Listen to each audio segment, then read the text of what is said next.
오늘은 참으로 특별했던 솔로몬의 시대에 대해서 이야기할게요. 이스라엘은 열국 중에서 강성해지고 하나님을 높일 기회가 많았답니다. 주변 나라의 사람들도 예루살렘을 찾아와 진리를 배우고 만족하며 돌아갔지요. 하나님을 믿는 백성들의 삶이 빛처럼 세상에 드러났던 때였어요. 솔로몬은 아버지 다윗의 뒤를 이어 왕이 되었어요. 다윗은 아들을 위해 많은 기도를 드렸고 나라의 장래를 하나님께 맡겼답니다. 솔로몬은 처음에는 참 겸손했어요. 그는 아버지의 마지막 교훈을 마음에 새겼지요. 다윗은 임종 전 이렇게 말했어요. 사람을 공의로 다스리는 자, 하나님을 경외함으로 다스리는 자여. 그는 돋는 해, 아침빛 같고 구름 없는 아침 같고 비후의 광선으로 땅에서 움이 돋는 새풀 같으니라. 사무엘하 23장 3-4절.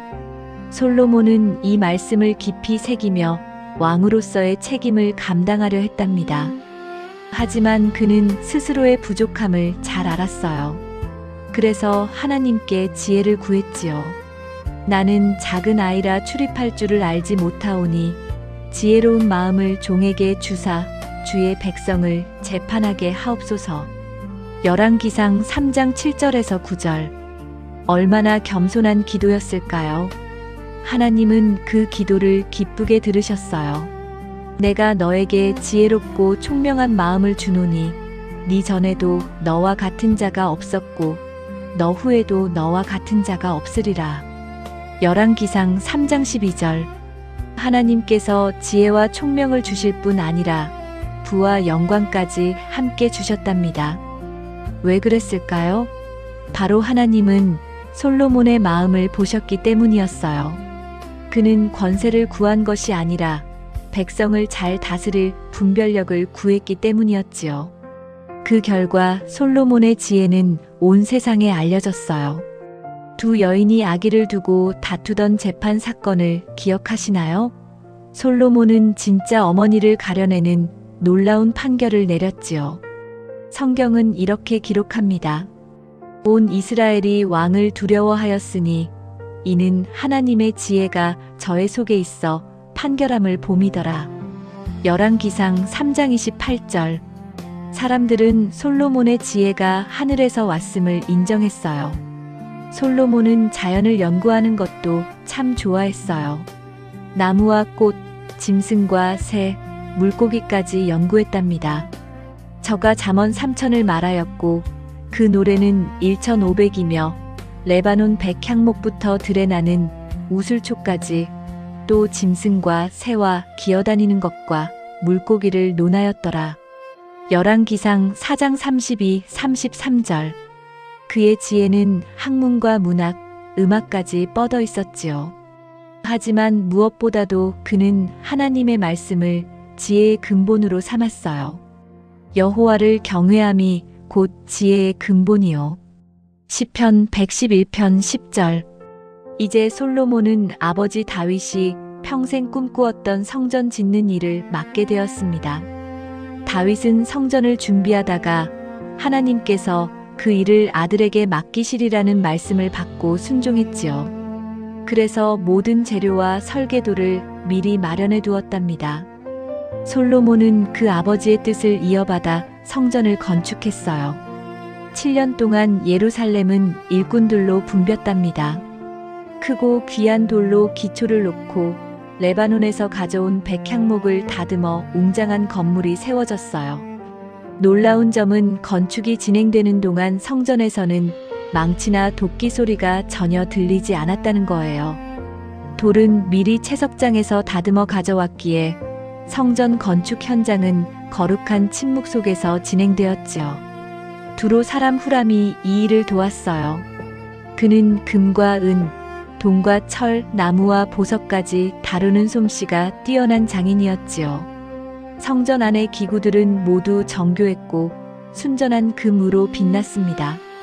번제단과 12소가 바치는 큰 물두멍, 촛대와 향단, 진설병 상까지 모든 것이 풍성히 준비되었지요. 마침내 성전은 완성되었고 봉헌식은 장막절에 열렸습니다. 이 시기는 추수가 끝나고 백성들이 가장 기뻐할 때였지요. 예루살렘에는 전국에서 모여든 이스라엘 백성들과 수많은 외국 대표들까지 가득했어요. 광경은 참으로 장엄했답니다. 성전이 세워진 모리아산은 이미 오래전부터 거룩한 장소였어요.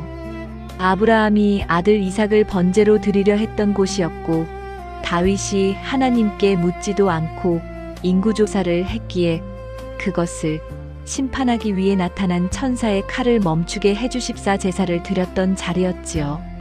그곳에서 이제는 하나님의 임재를 상징하는 언약궤가 지성소로 옮겨졌습니다. 제사장들과 레위인들이 질서 있게 행진하며 노래와 나팔 소리가 울려 퍼졌어요. 성경은 이렇게 전합니다. 나팔 부는 자와 노래하는 자가 일제히 소리를 발하여 여호와를 찬송하며 감사하는데 그때에 여호와의 전에 구름이 가득하였더라. 역대하 5장 13, 14절. 제사장들이 감히 서 있지 못할 정도로 하나님의 영광이 성전에 충만했답니다. 그때 솔로몬은 무릎을 꿇고 봉헌 기도를 드렸어요. 왕의 자리에 앉은 그가 온 백성이 보는 앞에서 겸손히 무릎 꿇고 손을 들어 하나님께 기도했답니다. 이스라엘 하나님 여호와여, 천지의 주와 같은 신이 없나이다. 역대하 6장 14절. 그는 나라의 안전, 백성의 회개, 전쟁과 기근과 재앙 속에서도 하나님께 돌아올 수 있도록 기도했어요. 기도가 끝나자 하늘에서 불이 내려 제물을 사르고 성전에는 하나님의 영광이 가득했어요. 백성은 땅에 엎드려 경배하며 역대하 7장 3절. 선하시도다, 그 인자하심이 영원하도다라고 찬양했지요. 얼마나 감격적인 장면이었을까요? 그날 밤 하나님께서 솔로몬에게 다시 나타나셔서 약속하셨습니다. 내 이름으로 일컫는 내 백성이 스스로 겸비하고 기도하여 내 얼굴을 구하면 내가 하늘에서 듣고 그 죄를 사하고 그 땅을 고치리라. 역대하 7장 14절. 얼마나 놀라운 약속이었을까요? 그러나 동시에 경고도 주셨어요. 만일 우상을 따르고 하나님을 떠난다면 이 아름다운 성전조차 모든 민족 중에 속담거리가 될 것이라 하셨답니다. 역대하 7장 20절. 왜 하나님은 축복과 경고를 함께 주셨을까요? 그만큼 성전의 의미가 건물 자체에 있지 않고 하나님과의 관계에 있었기 때문이었어요. 성전은 만민의 기도하는 집이었고 예배는 신령과 진리로 드려야 했답니다. 솔로몬의 초기는 참으로 영광스러웠어요. 지혜와 겸손, 성전 봉헌의 감격이 나라를 빛나게 했지요. 그러나 세월이 흐르면서 그는 점점 교만해지고 이방 여인들의 신들을 따르며 마음이 약해졌답니다. 왜 그랬을까요? 바로 하나님을 경외하는 마음을 끝까지 지키지 못했기 때문이었어요. 그래서 결국 솔로몬은 이렇게 고백했습니다. 헛되고 헛되며 헛되니 모든 것이 헛되도다. 전도서 1장 2절. 그리고 마지막으로 남긴 교훈은 이것이었지요. 일의 결국을 다 들었으니 하나님을 경외하고 그의 명령을 지킬지어다. 전도서 12장 13절. 하나님께서 주신 지혜와 은혜는 교만할 때 잃어버리지만 겸손할 때 더욱 빛난답니다. 성전 봉헌의 영광은 건물이 아니라 무릎 꿇은 한 왕과 백성들의 겸손한 마음이었어요. 오늘 우리도 삶의 성전에서 무릎 꿇고 하나님을 예배해야 하지 않을까요? 함께 기도해요. 사랑의 하나님 아버지, 다윗과 솔로몬의 이야기를 통해 겸손이 가장 큰 지혜임을 배우게 하시니 감사합니다. 우리의 마음도 성전 봉헌의 날처럼 하나님만 바라보게 하시고 교만이 아닌 겸손으로 살게 해주세요. 우리가 가진 지혜와 능력과 모든 것은 주님께서 주신 선물임을 기억하게 하시고 항상 주의 이름만 높이게 하옵소서.